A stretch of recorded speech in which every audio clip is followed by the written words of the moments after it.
S Jaishankar ने America में America को चटाई धूल। भारत ने अमेरिका को दी चेतावनी। भारत को मूर्ख समझने की मूर्खता न करे। अमेरिका को उसी की भाषा में दिया जवाब। एस जयशंकर ने ले लिया सारा हिसाब। जी हाँ दोस्तों, इस समय खबर ऐसे निकल के आ रही है जिससे हर भारतवासी को गर्व होने वाला है। जिस तरीके से अमेरिका में जाकर एस जयशंकर ने अमेरिका को ही हरा दिया है, वो सच में काबिले तारीफ है। पूरी दुनिया ने देखा है किस तरीके से यहाँ पर अमेरिका के सामने बैठकर एस जयशंकर ने अमेरिका को हराया, वो भी बिना किसी से डरे हुए। जिस तरीके का काम अमेरिका भारत के साथ कर रहा था, भारत को मक्खन लगाने की कोशिश कर रहा था और कोशिश करने में लगा हुआ था कि भारत के साथ अमेरिका के रिश्ते खराब न हो और उसकी डील भी पाकिस्तान के साथ हो।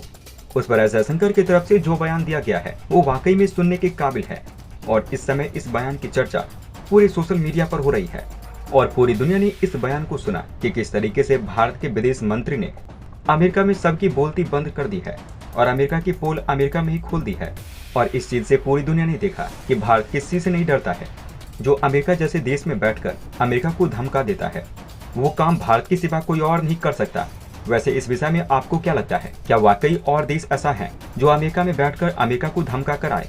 किसी में इतना दम है? आप हमें नीचे कमेंट बॉक्स में लिखकर अवश्य बताएं। दोस्तों, भारत ये बात बहुत अच्छे से समझ गया है कि अब जिस देश को जिस भाषा में समझ में आता है उस देश को उसी भाषा में समझाना होगा। यही वजह है कि यहाँ पर हमें देखने को मिल रहा है कि भारत ने वो काम शुरू कर दिया है। अमेरिका को जिस भाषा में समझ में आता है, भारत ने अमेरिका को उस भाषा में समझाना शुरू कर दिया है। और हमें देखने को मिला था कि भारत ने अमेरिका के लिए बहुत कुछ किया है। यहाँ पर आपको याद होगा, अमेरिका के साथ जाकर भारत ने अपने रूस के साथ दशकों पुरानी पार्टनरशिप को खतरे तक में डाल दिया था। लेकिन आज वही अमेरिका है जो भारत को धोखा दे रहा है, वो भी किस देश के लिए? पाकिस्तान जैसे छोटे और गिरे हुए देश के लिए। और हमें देखने को मिल रहा था कि इसको लेकर लगातार अमेरिका भारत को सफाई देता हुआ चला आ रहा था। दोस्तों, हमें सुनने को मिला है कि व्हाइट हाउस की तरफ से बयान निकलकर सामने आया है जिसमें व्हाइट हाउस कहता हुआ दिखाई दे रहा है कि हमारी पाकिस्तान के साथ बहुत छोटी पार्टनरशिप है, लेकिन भारत के साथ हमारी बहुत बड़ी पार्टनरशिप है। हमें देखने को मिल रहा है कि एक तरफ अमेरिका भारत के खिलाफ स्टेप उठा रहा है, तो वहीं दूसरी तरफ वो भारत की बटरिंग भी करता हुआ नजर आ रहा है। यूएस जनरल असेंबली के बाद भारत के विदेश मंत्री एस जयशंकर को अमेरिका के ऑफिसर्स के साथ मीटिंग करनी थी। यूएस के जो विदेश मंत्री एंटनी ब्लिंकन हैं, उन्होंने कैसे जयशंकर के लिए एक डिनर रखा था और हमें देखने को मिला था कि यहाँ पर अमेरिका ये सब करके भारत को ये दिखाना चाहता है कि अमेरिका के लिए भारत कितना ज्यादा महत्व रखता है और अमेरिका भारत को कितना ज्यादा इज्जत देता है। लेकिन यहाँ पर हमें देखने को मिला कि एस जयशंकर अमेरिका के जाल में नहीं फंसे और उन्होंने अमेरिका को एक्सपोज करने का ही काम कर दिया। और इसको लेकर एस जयशंकर ने साफ साफ बोल दिया अमेरिका को कि यहाँ पर अमेरिका डिनर रखकर या कोई और बहाने से भारत को मिलाने की कोशिश करेगा तो यहाँ पर भारत मिलने वाला नहीं है। यहाँ पर अमेरिका भारत को इतनी आसानी से बेवकूफ नहीं बना सकता। दोस्तों, भारत की ताकत का अंदाजा आपको लगाना है और भारत बिना डरे किसी भी देश से कुछ भी बोल सकता है। इस चीज को अगर आपको देखना है तो आप देख सकते हैं कि किस तरीके से भारत के विदेश मंत्री एस जयशंकर ने अमेरिका में बैठकर अमेरिका से ये बोल दिया है कि आप F-16 को लेकर भारत को मूर्ख नहीं बना सकते हैं। और आगे एस जयशंकर ने कहा कि अमेरिका और पाकिस्तान के रिश्ते से किसी को भी फायदा नहीं हुआ, ना ही इससे अमेरिका को फायदा हुआ है और ना ही इस रिश्ते से पाकिस्तान को भी फायदा हुआ है। और यहाँ पर एस जयशंकर ने यह भी बोल दिया है कि अब अमेरिका को देखना चाहिए कि अमेरिका को पाकिस्तान के साथ डील करके या पाकिस्तान के साथ जाकर किस किस तरीके के फायदे हो सकते हैं। अब ये अमेरिका के ऊपर है कि वो किसके साथ जाना चाहता है।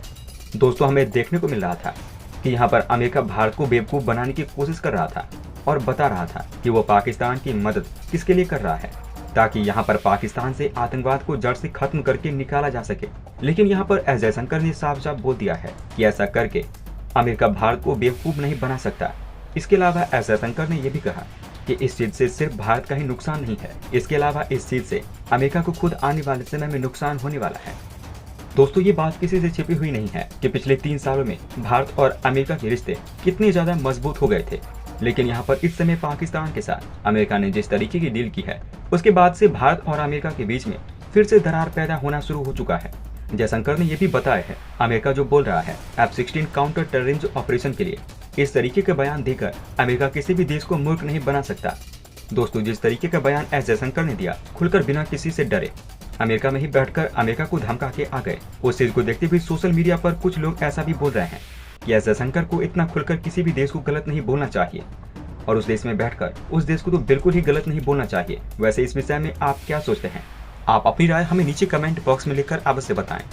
दोस्तों वहीं आप ये बात बहुत अच्छे से जानते होंगे, इस समय रूस और यूक्रेन के युद्ध में रूस पिछड़ रहा है। यूक्रेन लगातार रूस के ऊपर दबाव बनाता हुआ चला जा रहा है और इसी सब को देखते हुए आज से एक सप्ताह पहले पुतिन ने मोबिलाइजेशन के आदेश दिए थे और इस मोबिलाइजेशन का मुख्य उद्देश्य जो था वो ये था कि आपको पता होगा रूस में सबके लिए ट्रेनिंग लेना अनिवार्य होता है।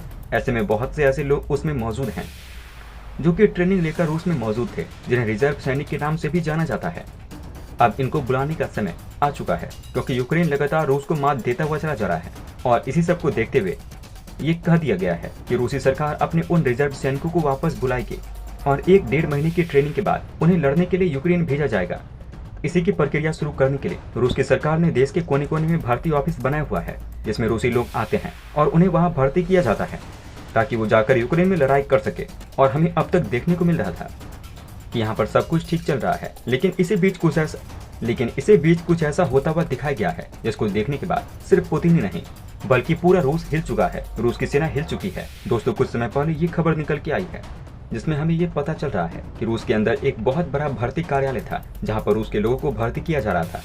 इस कार्यालय में एक रूसी व्यक्ति बंदूक लेकर घुस गया और उसने अचानक रूसी सेना के ऊपर फायरिंग करनी शुरू कर दी और इसकी चपेट में आकर उस भर्ती कार्यालय का जो हेड ऑफिसर था वो भी मारा जा चुका है। इसके अलावा हमें ये भी सुनने को मिल रहा है कि बात सिर्फ यहीं पर खत्म नहीं हो जाती बल्कि रूस के लोगों ने कुछ अलग ही करके दिखा दिया है, जिसकी कल्पना ना रूस की सरकार ने की थी ना पुतिन ने की हुई थी। दोस्तों यहाँ पर रूस के अलग अलग जगहों पर 5 भर्ती कार्यालय थे। उन जगहों पर रूसी लोगों ने अपना धावा बोल दिया और उन सभी कार्यालयों को आग के हवाले कर दिया। और हमें देखने को मिल रहा है कि जैसे जैसे समय गुजर रहा है वैसे वैसे ये हमले रूस के अलग अलग हिस्से में होते हुए चले जा रहे हैं और इन दोनों ही हमलों की वीडियो भी इंटरनेट पर मौजूद है।